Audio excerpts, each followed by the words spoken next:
We're talking about the rise of digital in Asia, in particular, how you can use some of these digital channels, not least Twitter, to drive your business to the next level. The Director of Product Strategy and Sales of Asia Pacific, Americas and Emerging Markets is Maya Hari.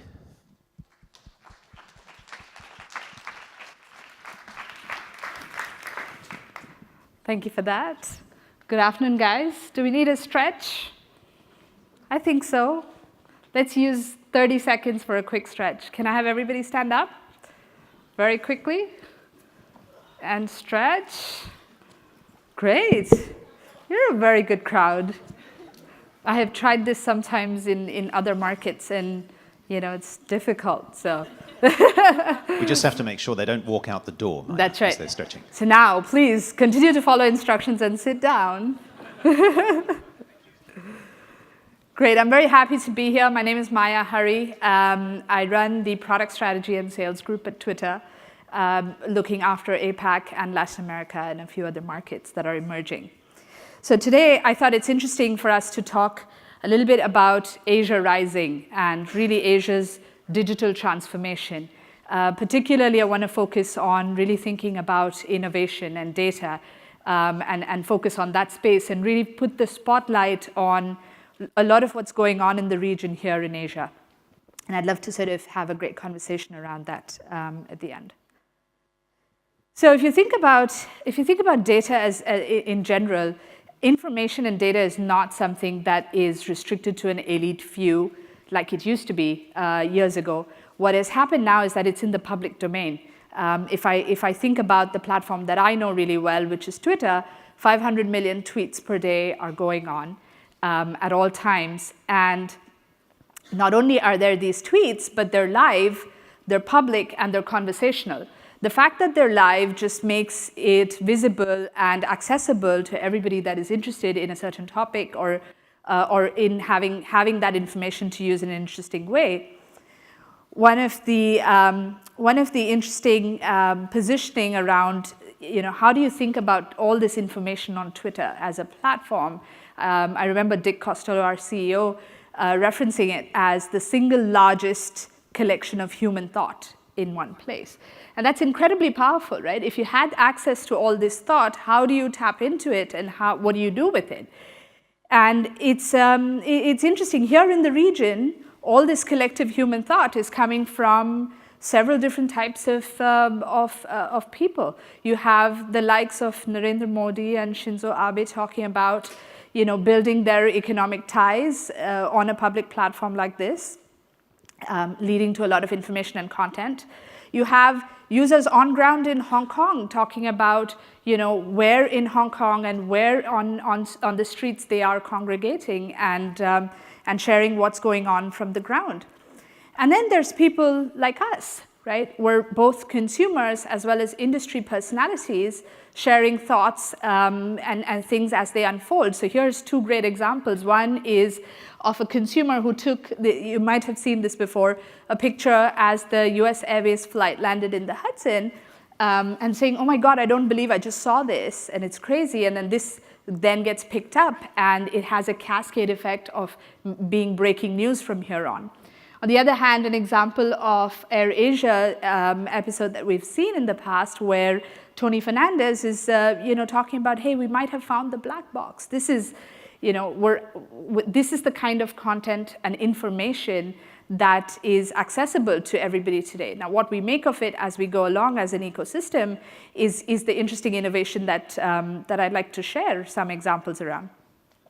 So we have the data, and the access to it is public and it's live. So what can we do with it?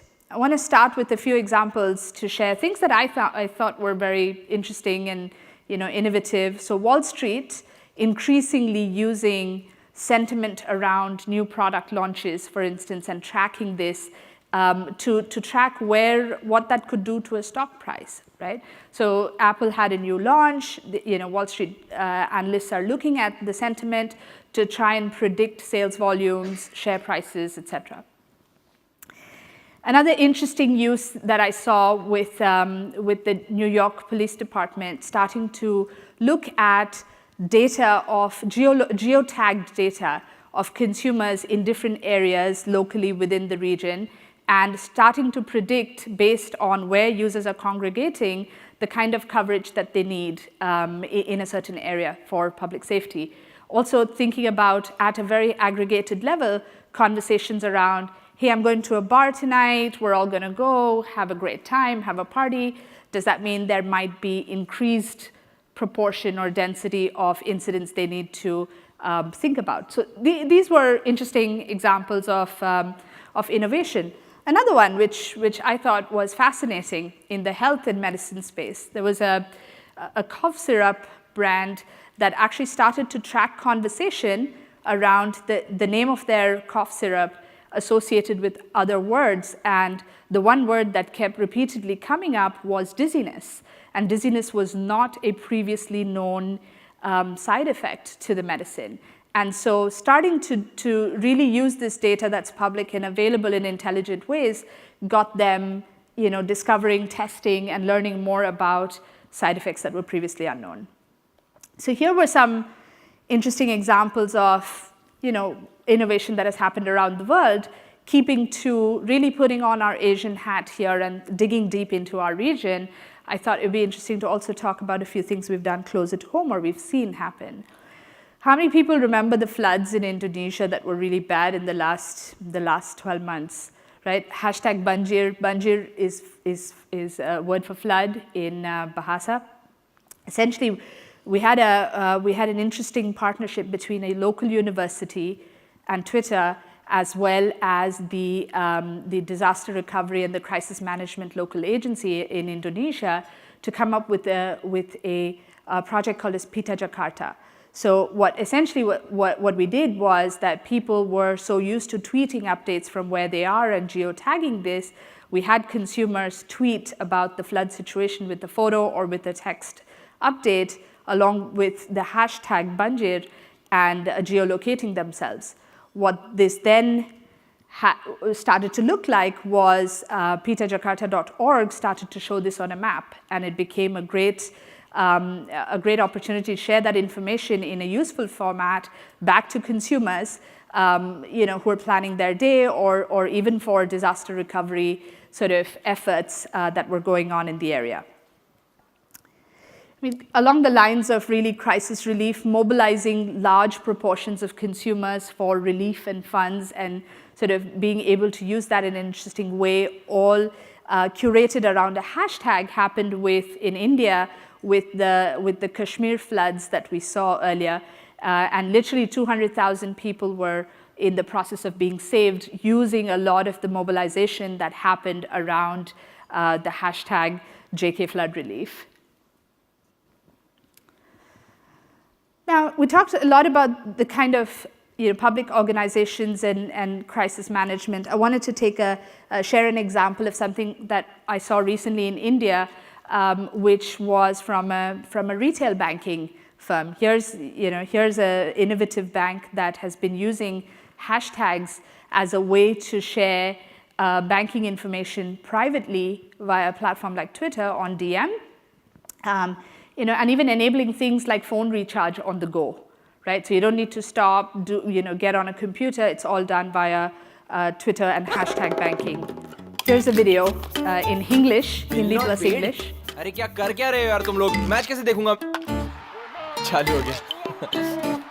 पर ये चालू कैसे हुआ? अभी तो match देखना बे। वो भी करेक्ट है। Come on! 23 features via Twitter. Hashtag banking from Kotak Mahindra Bank.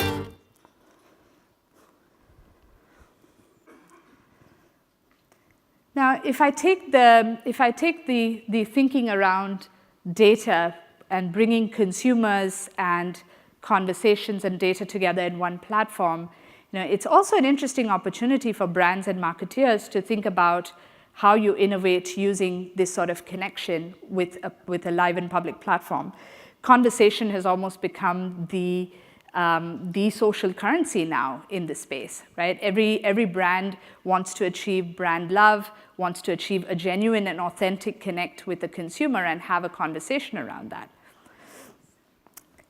Just a few interesting examples also from Asia that I thought would be nice to inspire all of us to think about how we can use data and consumers and connect through conversation interestingly. Here's an example from Japan. How many of you know what Pocky sticks are? Pocky sticks? Yeah. A few people here, especially if you have a sweet tooth and you know who you are. It's actually it's a really nice stick with a chocolate or a strawberry coating. It has an amazing fan following in Japan. So it's become a tradition. If you think about the sticks, 11/11, November 11th, is now coined as Pocky Day in Japan. And essentially every year for Pocky Day, Gilco, the company that owns the brand Pocky, essentially comes up with interesting ways to connect and inspire their fans on social media to do unique things. So in 2012, when they did Pocky Day, they actually set a Guinness Book of World Records using hashtag PockyPrets to get the most number of engagement. I think it was 3.7 million users who had engaged around this hashtag, and that's the magnitude of what they started. And every year since then, it's been higher and higher engagement. And there's very innovative engagement. So they actually inspire consumers and followers of their brand to go and build out architectural example sculptures using Pocky sticks, and also share creative photography back. And you can see a couple of examples here of interesting sculptures that people built, but also using creative photography to share back with the consumers. But what a great example of brand love. I mean, imagine taking the time to build a sculpture to share back on Twitter. That's the kind of time that you would make for very few brands in your life, and that's very inspiring. Another example which I thought was interesting, BMW in India very recently, for the first time on the Twitter platform in the country, actually created a flock to unlock activity. So what this meant was that instead of sharing your content and saying, hey, I'm pushing my content to you, there was a pull that was created from the consumer, a desire for the consumer to say, hey, I really want to go watch that content. So people had to retweet X number of times in order to really unlock this piece of content, which I'm going to show you is a video of their i8 launch. I am the impossible. I am the revolution. A carbon fiber body, lighter than wind, stronger than storm. I am the unstoppable, too powerful to be tamed. I am the unthinkable, the story of tomorrow. I am the future. I am the BMW i8.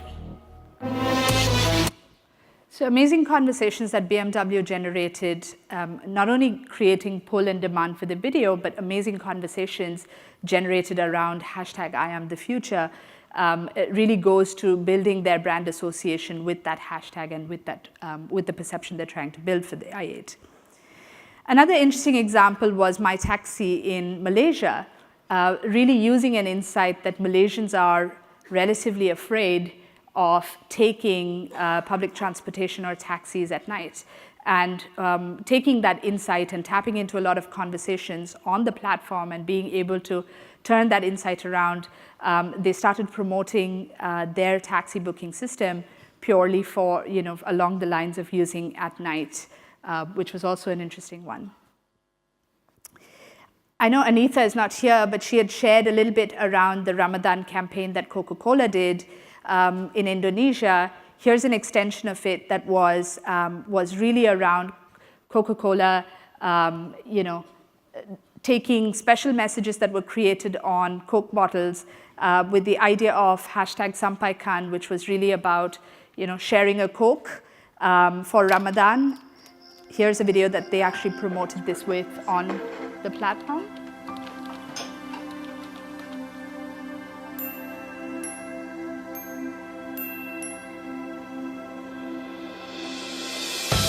Senyumlah sayangku, senyum semangat.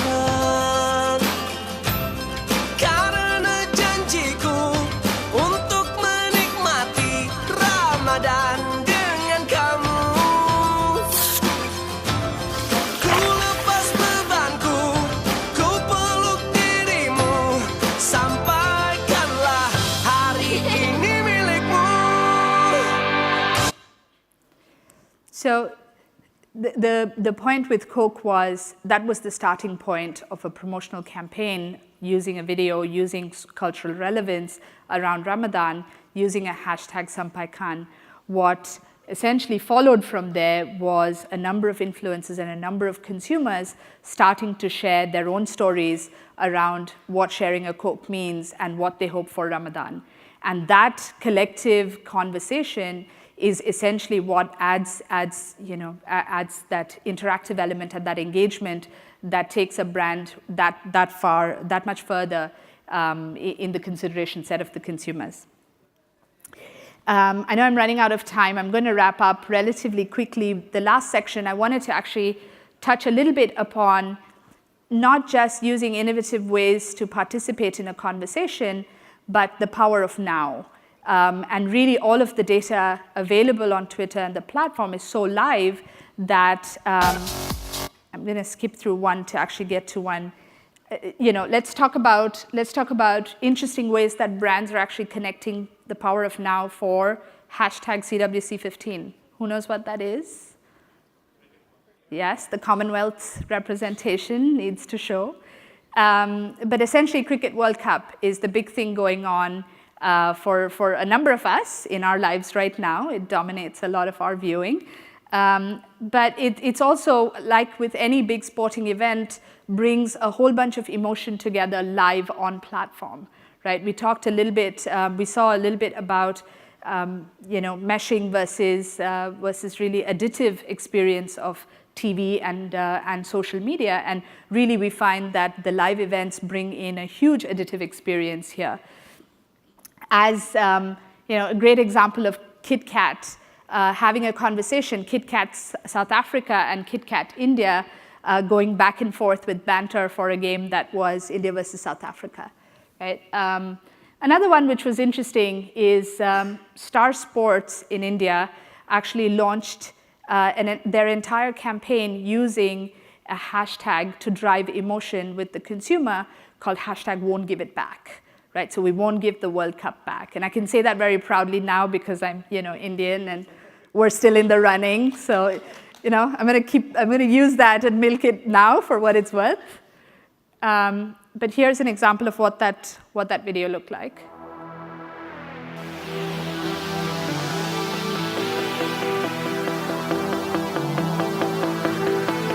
वो sledge करेंगे. They'll play mind games. उनके पास home support होगा. वो हमें हर mode पे challenge करेंगे. वो pressure डालेंगे. पर world cup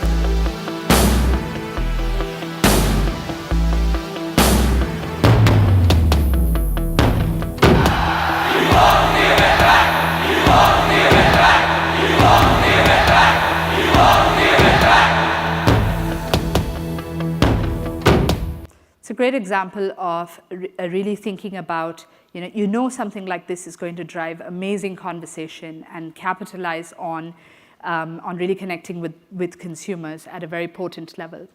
The last one, I promise, as you're going to come up the stairs here to stop me, but we cannot not have a social media discussion and not talk about hashtag the dress.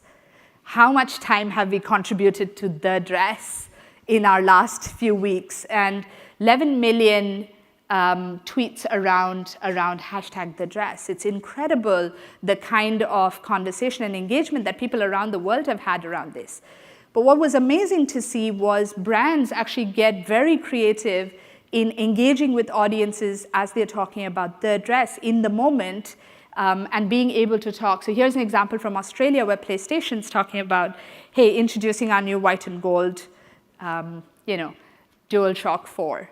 So, it's being able to be present and getting your message in front of audiences real time, connecting to data that's trending, connecting to conversations that are going on, are essentially the best social currency now available. With that, I wrap up. There's a lot of moments on social media, and it's a great opportunity for organizations and brands to connect. Thank you very much, Maya Hari. And can I just say that your green and gold dress looks very flattering on you. By the way, who here thought that the dress was white and gold? Who here thought that it was black and blue? Who here has no idea what we're talking about? Okay. All right. Thank you very much, Maya. Thank you.